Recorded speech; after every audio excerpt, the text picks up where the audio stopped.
పసుపు తాడు ఒకటే మహాభాగ్యమై బ్రతుకుతుంది పడతి పతే లోకమై.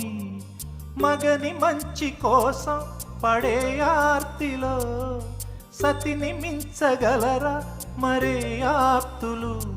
ఏ పూజ చేసినా ఏ నోము నోచినా ఏ స్వార్థము లేని త్యాగం భార్యగా రూపమే పొందగా.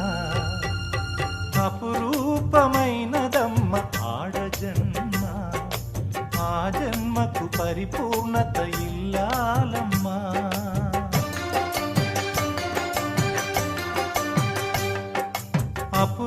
అపురూపమైనదమ్మ ఆడజన్మ, ఆ జన్మకు పరిపూర్ణ